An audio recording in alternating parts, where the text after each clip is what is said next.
London, 1888. A city teetering on the edge of modernity and chaos. The streets were bustling with life, yet beneath the surface a darker story was unfolding. A city shrouded in fog. Not the gentle mist of nature, but a thick, oppressive blanket of smog. It was a byproduct of relentless industrialization, a symbol of progress that came at a steep price. This wasn't the fog of nature. This was the smog of industry, choking the city, clinging to its secrets. The air was thick with soot, making it hard to breathe, and harder still to see the truth lurking in the shadows. The gas lights flickered, casting long, dancing shadows. These lights were the city's lifeline, piercing through the darkness. Yet they also created an eerie atmosphere where every shadow seemed to hide a secret. They illuminated a city of stark contrasts. Wealth and poverty lived side by side. The affluent enjoyed their opulent lifestyles while just a few streets away the poor struggled to survive. But in the East End, poverty was the only resident. The area was a stark reminder of the city's inequality, where the destitute were left to fend for themselves in squalid conditions. The streets were a labyrinth, dark alleys whispered of danger, narrow, twisted pathways where the light barely reached, creating a perfect setting for crime and despair. And in this darkness, a killer would emerge, a figure who would become one of history's most infamous criminals, preying on the vulnerable and striking fear into the hearts of all. Life in Whitechapel was grim. Thousands of people crammed into overcrowded slums. The living conditions were appalling, with families packed into tiny, damp rooms, struggling to make ends meet. Poverty, disease, and violence were a way of life. The streets were rife with crime, and the constant threat of illness loomed over the residents, making survival a daily battle. Women, many forced into prostitution to survive, walked the streets at night. They were the prey, they were the targets, they were the victims. These women, driven by desperation, became easy marks for the predator lurking in the shadows. In this forgotten corner of London, fear was a constant companion. The residents lived in a perpetual state of anxiety, knowing that danger could strike at any moment. The darkness of Whitechapel was not just a physical reality, but a psychological one, casting a long shadow over the lives of those who called it home. August 31st, 1888. The body of Mary Ann Nichols was discovered. It lay sprawled in the filth of Buck's Row. Her throat was slashed, her abdomen mutilated. This was no ordinary murder. This was the work of a monster. Fear gripped Whitechapel. Was this the beginning of a nightmare? Panic spread through the streets like wildfire. The newspapers, hungry for a story, dubbed the killer Jack the Ripper. The name stuck. It became synonymous with terror. With every new victim, the Ripper's legend grew. But who was this monster? Why was he doing this? The Ripper's victims shared a tragic similarity. They were all women, they were all poor. Living in the harsh conditions of Victorian London, these women faced daily struggles just to survive. Their lives were already filled with hardship and despair, and the Ripper's reign of terror only added to their suffering. They all met their end in the most brutal way imaginable. Annie Chapman, Elizabeth Stride, Catherine Eddowes. These women, like many others, were simply trying to make it through another day. They had no idea that their paths would cross with one of history's most notorious killers. Their names were added to the growing list of victims. Each name represented a life cut short, a story left unfinished. The fear and horror that gripped the city grew with each new victim, as the Ripper's shadow loomed larger over the streets of London. Each death was more gruesome than the last. The brutality of the murders shocked even the most hardened police officers and left the public in a state of constant fear. The Ripper's methods were savage, his cruelty unmatched. The murders followed a chilling pattern. The Ripper's attacks were calculated and methodical, each one more horrifying than the last. He seemed to take pleasure in the fear he instilled in the city, leaving a trail of blood and terror in his wake.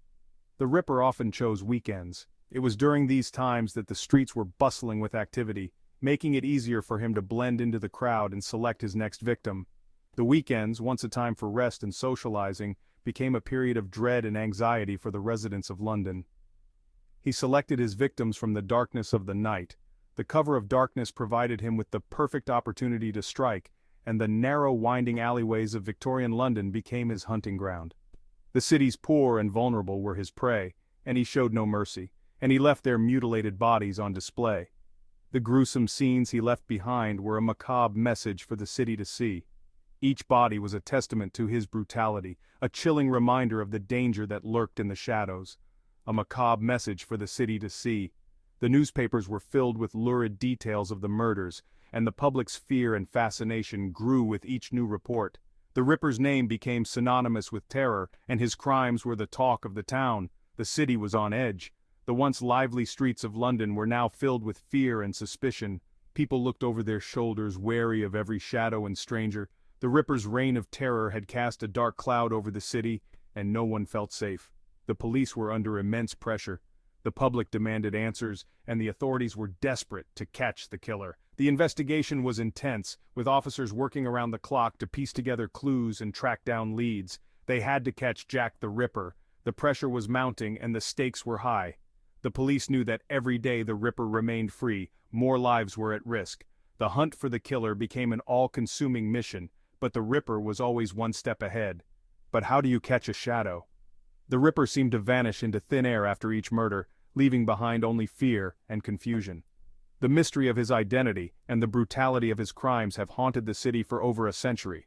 A dark chapter in London's history that remains unsolved. The police investigation was extensive, it was thorough, but Jack the Ripper always seemed to be one step ahead. Officers interviewed hundreds of people. They followed countless leads. Each dead end deepened the mystery. Was the Ripper a cunning mastermind, or was he simply lucky? The lack of progress fueled public outrage. The police were criticized. Theories ran rampant. Some believed the killer was a surgeon, given the precision of the mutilations. Others whispered of a madman driven by a bloodlust only he understood. But the Ripper's true identity remained elusive. Every unsolved murder breeds speculation. The dark alleys and foggy streets of Victorian London were the perfect backdrop for such mysteries. The whispers of the unknown and the fear of the unseen gripped the city, creating an atmosphere thick with tension and dread. And the Ripper case was a breeding ground for theories. Each new piece of evidence, or lack thereof, only deepened the intrigue. Detectives worked tirelessly, piecing together clues, but the elusive nature of the Ripper kept them always one step behind. Suspects emerged from all corners of society, the fear and paranoia spread like wildfire, and no one was above suspicion. From the common man to the elite, everyone had their theories and suspicions. Doctors, butchers, even members of the royal family were accused. Some theories were plausible, grounded in the evidence at hand. Others were outlandish, fueled by the wild imaginations of a terrified populace. The line between fact and fiction blurred as the city searched for answers. One name that echoed through time was Montague John Druitt. A man of education and standing, his name became synonymous with the mystery. His background and sudden disappearance made him a prime suspect in the eyes of many. A barrister who fit the profile. His legal expertise and social connections only added to the intrigue. How could a man of such standing be involved in such heinous acts? The questions lingered, unanswered. He disappeared shortly after the final canonical murder, adding fuel to the fire. His sudden absence was seen as a sign of guilt by many. The timing was too perfect, too coincidental to be ignored. Was he the Ripper, driven by guilt to take his own life? The discovery of his body in the Thames only deepened the mystery. His death raised more questions than it answered, leaving the city in a state of perpetual uncertainty. Or was he an innocent man, caught in the web of suspicion? The evidence was circumstantial, the theories speculative. The truth remained elusive, hidden behind a veil of fear and conjecture. The truth, like Druitt himself, vanished into the fog. The mystery of Jack the Ripper remains unsolved, a dark chapter in the history of Victorian London. The whispers in the shadows continue, a haunting reminder of the unknown. The murders stopped as suddenly as they began. The Ripper vanished back into the shadows, but the fear lingered. The city of London, once a symbol of progress, was scarred by the Ripper's crimes. The case, though unsolved, changed the way police investigated crimes forever. The name Jack the Ripper became a whispered warning, a reminder of the darkness that lurks beneath the surface. The Whitechapel murders exposed the underbelly of Victorian society. They revealed the poverty, they revealed the violence, and they revealed the vulnerability of those living on the margins. Over a century has passed since the Whitechapel murders. The fog has cleared, the city has changed, but the mystery of Jack the Ripper remains. It's a puzzle that continues to fascinate and frustrate. The Ripper's reign of terror was short, but his impact on popular culture is undeniable. Books, films, and documentaries continue to explore the case, each offering new theories, each attempting to unmask the killer. The Ripper's shadow looms large. It hangs over Whitechapel, it hangs over London. It's a stark reminder of the city's dark past. It's a testament to the enduring power of mystery. The Ripper case is a time capsule. It's a glimpse into a bygone era. It forces us to confront the darkness that can reside in the human heart, and it reminds us that some mysteries may never be solved. The Whitechapel murders weren't just crimes. They were a nightmare. They were a nightmare for the victims, a nightmare for the families, and a nightmare for a city gripped by fear. The Ripper's crimes transcended the boundaries of time. They continue to haunt us. They remind us that evil can lurk in the most unexpected places, and they challenge us to confront the darkness that exists within us all.